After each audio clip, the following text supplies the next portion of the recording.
Well, good morning, everybody, and I mean that in every sense of the words.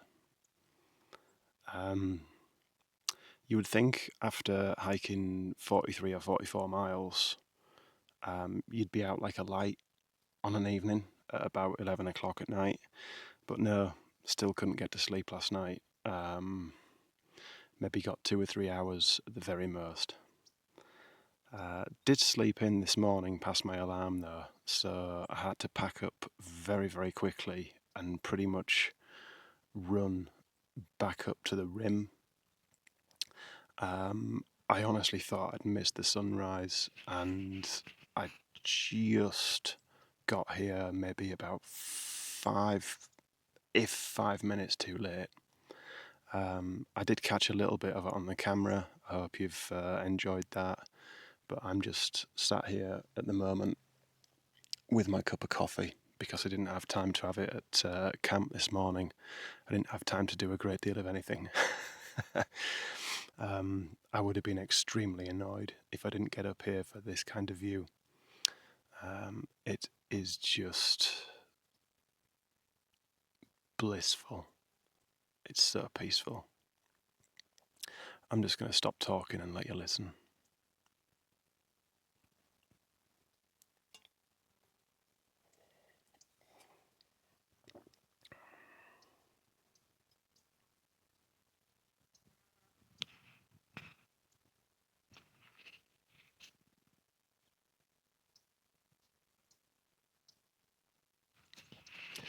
There's just nothing, is there? It's just superb. I've seen a few of the PCTers on the rim this morning. They were also sat in positions. There's a little promontory of rock, and one guy was sat right on the edge of that. It looked like an absolutely superb spot for sunrise, especially. I was very jealous. And then there's 3 people just below me on some rocks as well. I'm kind of, if you know Crater Lake, I'm not quite at, I think it's called Observation Point or Observation Deck, something like that. I'm maybe half a mile away from that, maybe a mile, I'm not sure. But it's a pretty nice view where I am. Whilst I remember, I've just run into a tiny bit of signal. A huge thank you to Leslie on Buy Me a Coffee. Again, I think it's the same Leslie. Thank you very much, Leslie. It's really appreciated. And Miriam as well. Thank you for the ice cream money. That's really nice of you.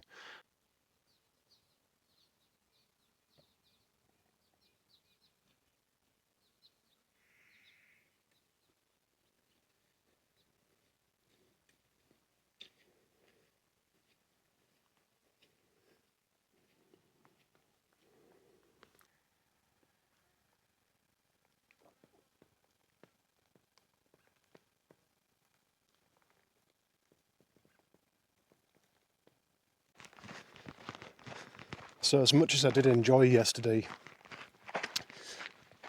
I kind of felt like I was against the clock a little bit. You know, having to get to Mazama village before the shop closed, and then obviously trying to get up to the rim for sunset, which didn't work out very well, but still got a couple of nice shots of the full moon over the lake.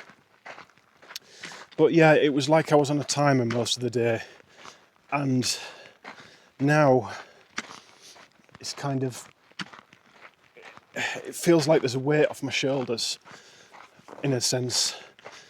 I've got to get to Shelter Cove in about 2.5 days, because then that's my food going to be run out. But I know that that's easily doable, or you know, comfortably doable. Maybe not easy, but comfortable.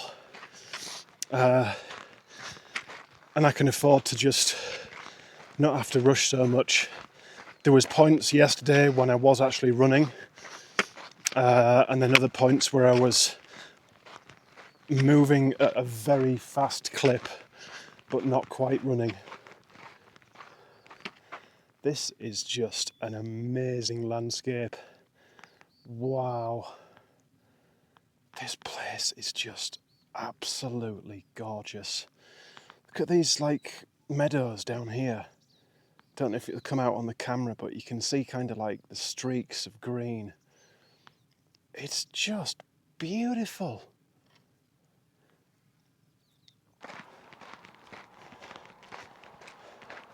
I really do hope that when this hike's over, that I have enough time and money to go and rent a car and just have a little, even if it's just a week-long road trip somewhere, maybe down to Utah, maybe Colorado, I don't know, but just somewhere where I don't have to walk and I can just relax and just pull up in a parking lot and admire the views and not have to worry about filtering water or running out of electricity in my battery packs. That's something I've been thinking about a lot recently. Just a little mini holiday like a normal person at the end of all this. Something to look forward to, I guess. But to wake up places like this and be able to start hiking in the middle of it all, it's pretty special, and you can see why hiking has become so popular and is so popular. It nourishes the soul.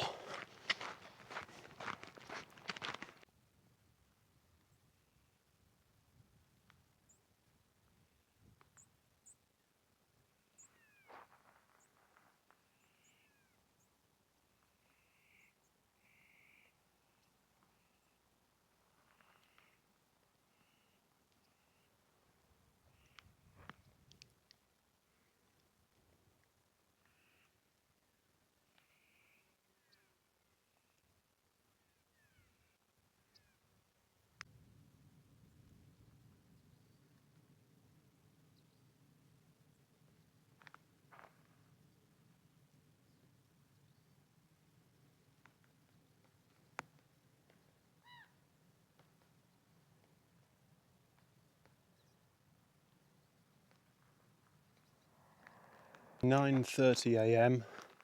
and I'm just stopped off in a little parking lot. There's nothing here apart from this very important thing, the bear box, and somebody maintains a water cache there, which is a massive help, and thank you very much for that. I think it's maybe Devilfish that maintains it, so thank you very much. And it even says inside there's another cache in 9 miles time, so you don't have to go looking on far out to see where the next water is.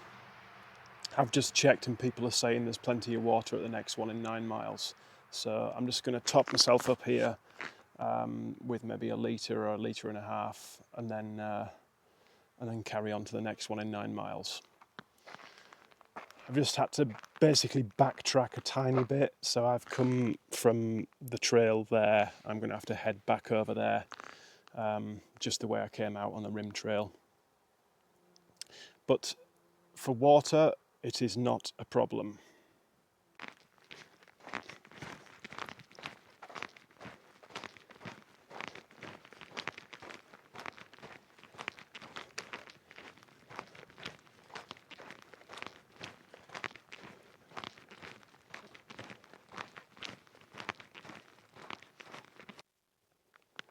This place is crazy. You could have an army camping here and there'd still be some space left over. There are so many flat spots, it's ridiculous.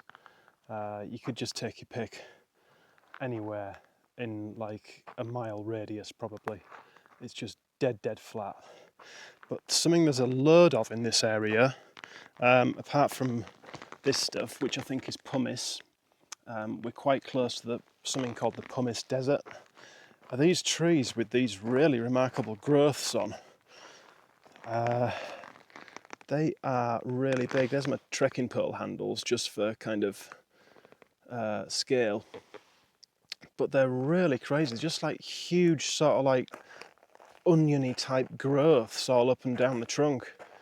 And it's not just like one or two trees either. Look at this one at the side of it. That's got loads of small ones on it.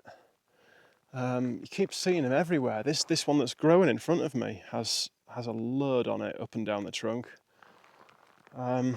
Really, really odd. Wonder what causes it.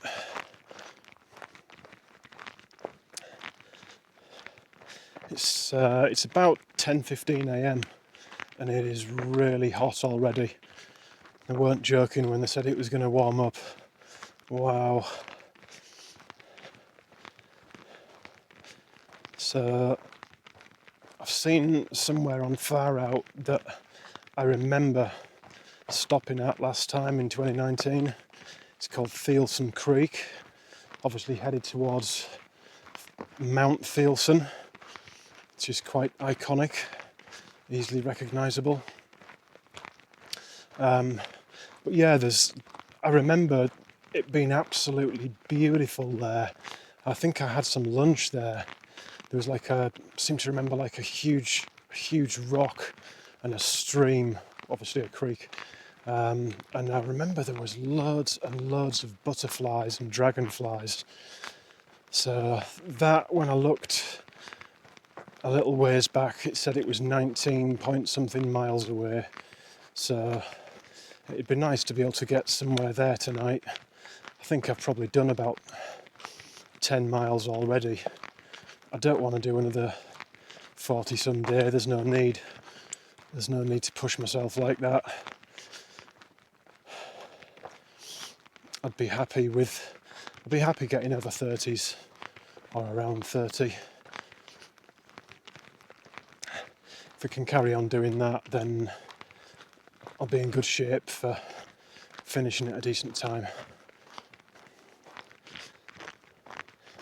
Well, it just occurred to me, I was thinking about finishing the hike again and the little road trip I said I was wanting to do. Just occurred to me, why not ask you guys for suggestions on where I should go? Obviously somewhere in America. I would imagine I would end up renting a car from Seattle or thereabouts, and I'd guess maybe between 7 and 14 days, something like that.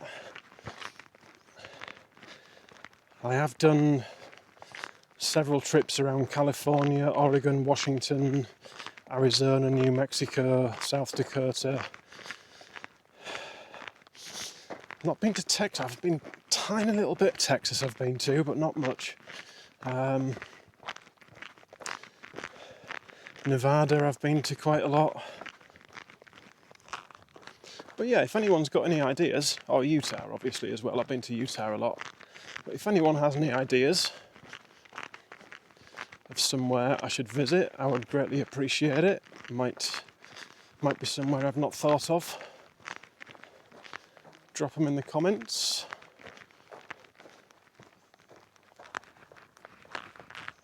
It would be great to get some suggestions from people with local knowledge. Please, no really long hiking trails.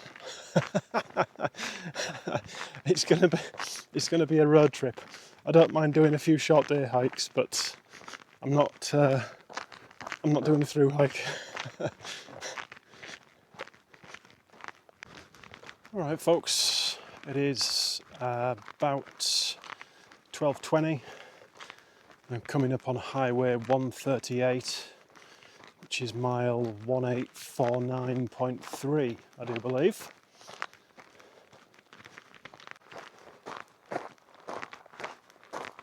Looks like we've got another trail register to sign out on.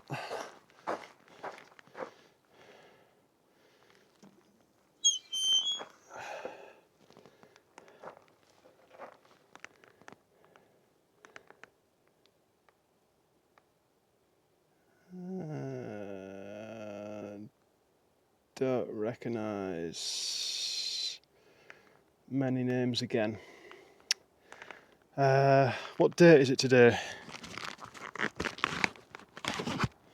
The 11th or the 12th? It's the 11th.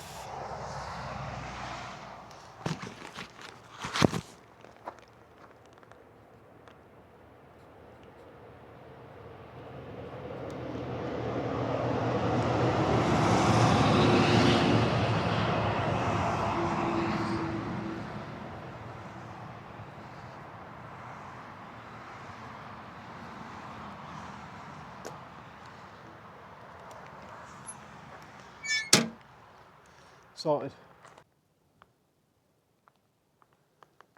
So also when I passed the highway just back there, that was the boundary of Crater Lake National Park. So I'm back onto normal territory now. No more national park rules and regulations, but you can see here, this is the water cache that basically people maintain out of the goodness of their hearts. And you can see that it is quite an enterprise, basically.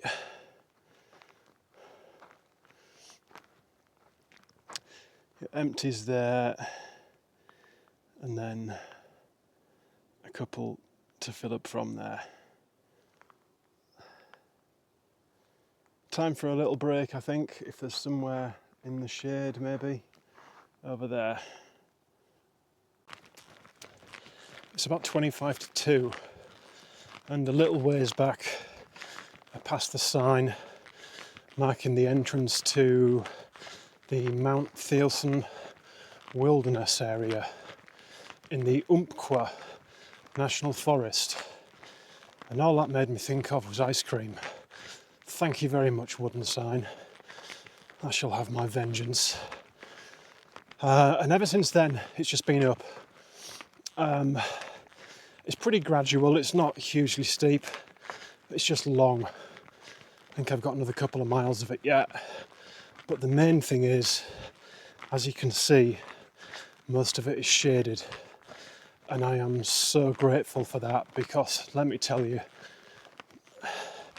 it's just roasting, absolutely roasting.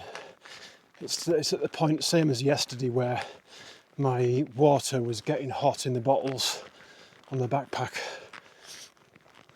There's nothing worse than drinking warm water when you're trying to cool down. So yeah, I'm extremely grateful to be under this tree canopy. Long may it continue.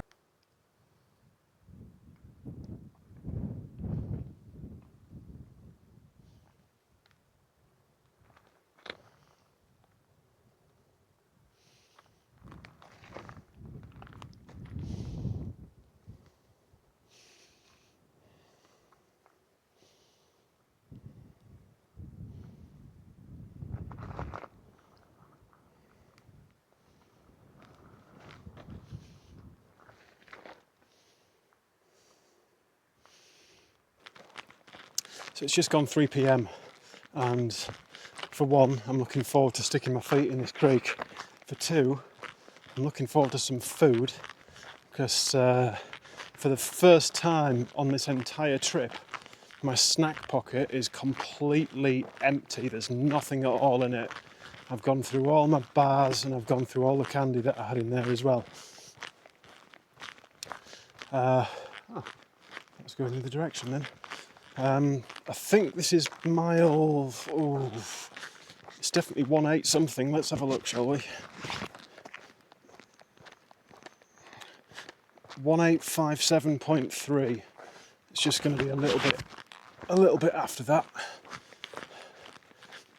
But certainly looking forward to getting down here.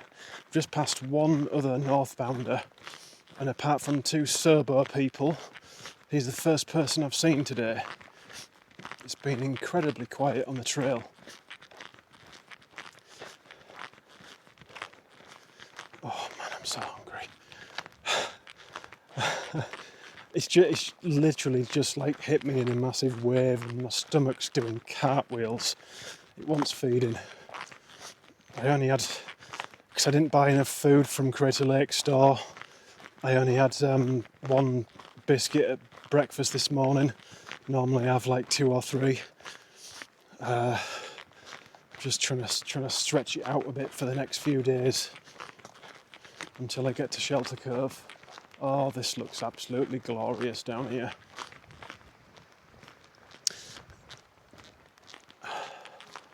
It does look like something out of a postcard from what I remember when you get down here. Oh, a little bit running. Why not?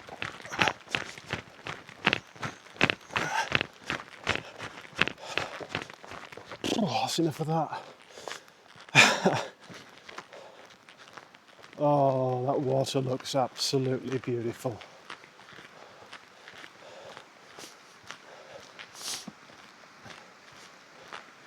Yeah, I'd be surprised if there's nobody else down here. In fact, I think I can see one person already. Wow.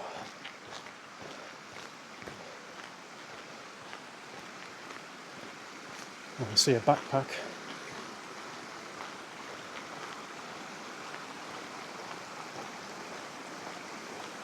Look at that.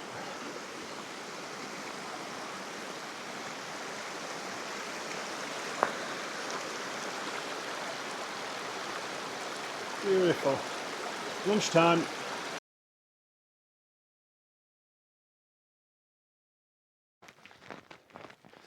Well, it's just coming up to 4 p.m. So I've had a nice long break at that creek. Saying I'd seen hardly anybody else.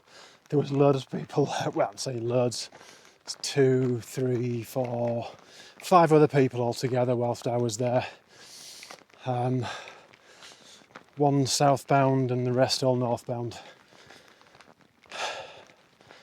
Small problem. Well, not really a problem, but just an inconvenience to deal with now. So that water source was the last one on trail for quite some time. There is a water cache, again maintained by the person, I believe, that maintains the other two that I've used today. That's at a place called Windigo Road. It's a dirt road in 22 miles. Obviously, I'm not going to walk 22 miles tonight to get there, so I've got to camp in between that as well. There is a spring that's slightly off trail. When I say slightly off trail, by all accounts, it's about 1.2 mile round trip, and it's very steep going down to it, and obviously therefore very steep coming back up. That would knock 6 miles off the 22, so 16 miles time. That spring is a possibility. My carrying capacity now is 4.7 litres. So I've got a 700ml bottle on my front that I drink out of.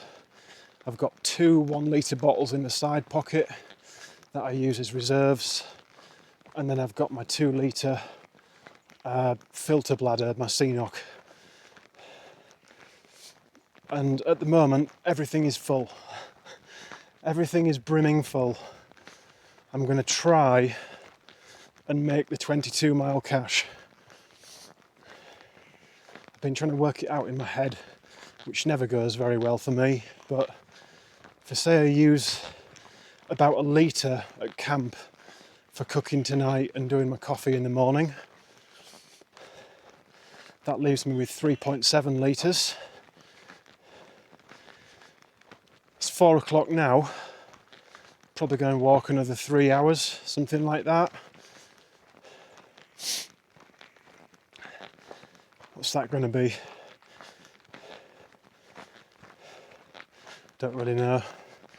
1.5 litres maybe. 2.5, leave myself 1 litre for the morning.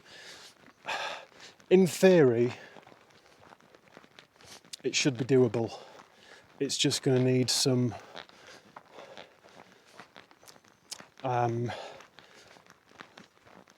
basically it's going to need me to keep an eye on things. Certainly can't get carried away and start guzzling loads of it. So it's crazy that it's a 22-mile section without going off for that spring has got no water. That's absolutely balmy. It just shows you how dry it is out here. Anyway, that's my problem to deal with, not yours. You can just go and turn the tap on and get yourself a nice, cool, crisp glass of water anytime you want. enjoy.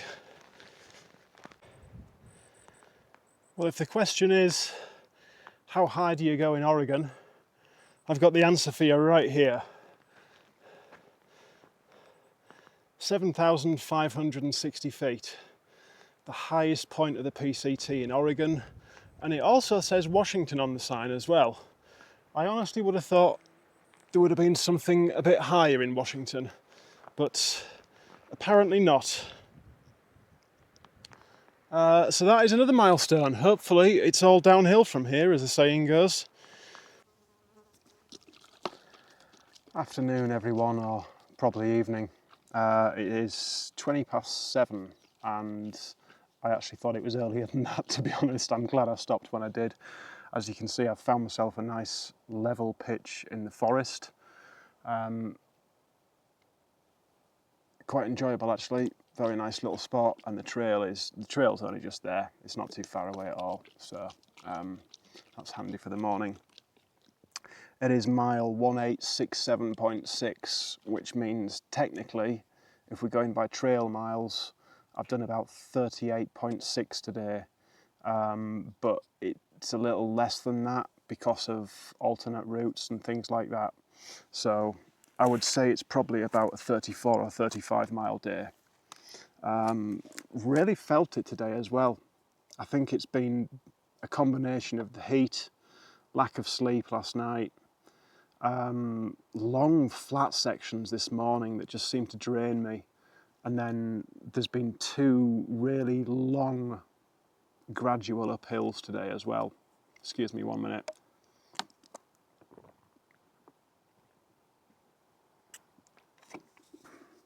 So thirsty. Yeah, 2 long gradual uphills, and obviously carrying nearly 5 litres of water, and not drinking much of it. I've got about 40 miles left to get to the junction for Shelter Cove. So by my reckoning, that's another 30-mile day tomorrow, and then a 10-mile day the day after to get in.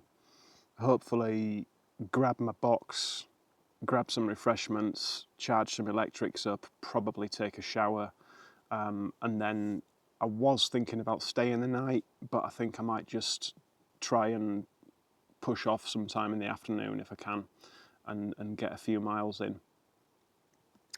Been walking since the high point that I filmed. I don't think I've filmed since then actually, sorry about that. There's not been a great deal, it's just been downhill through the forest. I was walking with an ex-Marine called Compton. Nice guy actually, really nice guy, had some cool stories. Sounds like he's travelled a lot, and this is his Triple Crown year.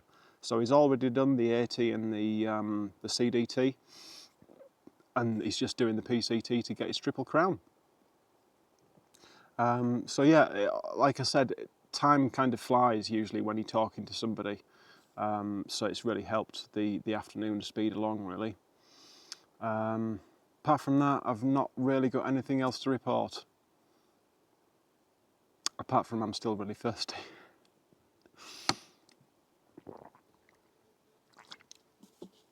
I actually need to look and see exactly how far it is to the water cache tomorrow. I'm kind of hoping it's around the 12-mile mark. In fact, I'll do it now whilst you're here, and we can find out together.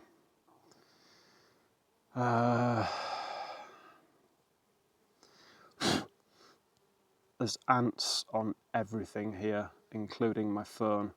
There's the spring. Is it that one? Windigo Pass. Oh, 12.2 miles away. So 12.2 miles to do in the morning to get to water. And as it stands at the moment, I've got 3 and a bit litres and what's in there. So I think I should be good. It's all worked out nicely. Right, I am going to see if I can get an early night and get some sleep, because I desperately, desperately need it. Cook a bit of food first and drink some more electrolytes. Apart from that, it's good night from me, guys.